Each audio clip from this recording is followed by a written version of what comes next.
You know, how did you and M hook up with Dre? How did that connection like first start? Yeah, so Marshall was out in LA doing something called the Rap Olympics. And it was a rap battle put together by Wendy Day from the Rap Coalition. Oh, okay. And this was Wendy in Day. 97, I believe. 97. And they were putting teams together, and Wendy had her Rap Olympics team, and they were gonna battle in, different teams, which is why they called it the Olympics. But then there was also an individual battle, and Marshall entered the individual battle. He got up all the way to the finals, and he lost to a dude from LA named Otherwise, and he sort of was, a hometown favorite, and Marshall choked a little bit. This is all really well documented. Okay. So afterwards, he was really depressed because the grand prize of the battle was like a Rolex and $500, which at the time, That's crazy. he was being evicted. He didn't have, He two needed nickels that. to rub together. Gotcha. And that would have, changed things for him. So he was upset. He was at the bar. I was with him. And these dudes came up and they were like, yo, do you have any music? We really like, what you were doing up there. And so he had, a promo copy of the Slim Shady EP, and he gave each one of them a copy, two different guys. One of the guys, his name's Dean Geislinger. He worked in Jimmy's office. He was one of his assistants. And then another guy worked in Tom Wally's office, and his name was Evan Bogart.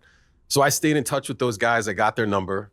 And as things started to continue to develop and Marshall's buzz grew, we put together a trip for him to come out to LA to meet with labels. And I may have gassed the story up a little bit, right? And I said, yeah, Marshall's going out. We're about to close a deal with whoever, Sony. I can't remember what I said.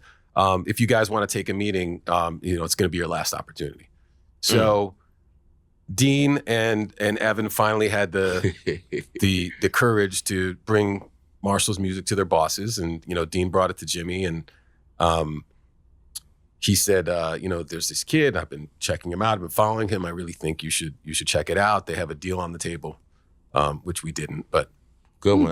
It worked out. Look, it worked out. Okay. It worked out, Paul. So, it worked out. So Jimmy brought the cassette with him home, and he used to listen to music in his gym when he was working out. And Dre was over there one weekend, and he was going through, his bag of tapes, and he saw Eminem's, and he was like, "Who's this?" And Jimmy said, "Oh, it's this kid one of the guys gave to me. You should check it out." So Dre takes the tape home, listens to it, realizes that he was familiar with it because he heard Marshall when he was in town doing the Rap Olympics rhyming on the Wake Up Show. That's crazy. Wow. Didn't know who he was, didn't know he was white, but thought he was good. Look at that. Heard the tape and he was like, oh shit, this is the guy I heard on the radio. So he went back to Jimmy and he said, bring him out here. I like this kid. Look at that. And that was it. That's Wow. crazy. Who kid? You remember going to Jimmy Iovine house? That's how I got caught. What? Because I was hiding. I told Paul earlier, like, What, in Jimmy Iovine house? He said that he was running around hiding because we were all looking for him because he was stealing everybody's music and releasing it early. And he knew we were all upset with him. Who kid? That's how his mixtapes, aside from the fact that he had the exclusive 50 Cent freestyles, Right. he would get music early and put them on these mixtapes. I mean, you know how I did it. I would wait. It was really like Ocean's 11. So I knew all like Right Track and all the like, Chung King. I knew all Chunk the. King, you brought it back. Yeah, All I the paid the old engineers. niggas was- So all the engineers will call me and be like, oh, Jay-Z got a block from 12 to 6. I know Jay-Z ain't gonna be there all night. He'll probably leave at 4. So I'll get there like 2 a.m. and I'll park.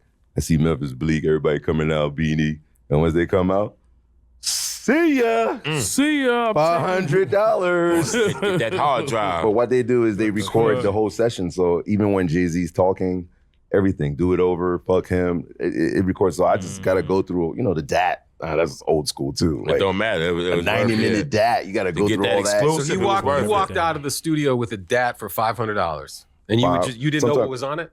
Yeah, I would take it and go through the whole thing. There you Wow, go. DJ Secrets right there. Crazy. And then, there's so many DATs that I heard real conversations. If I leaked those conversations, I wouldn't be alive today. You still have those?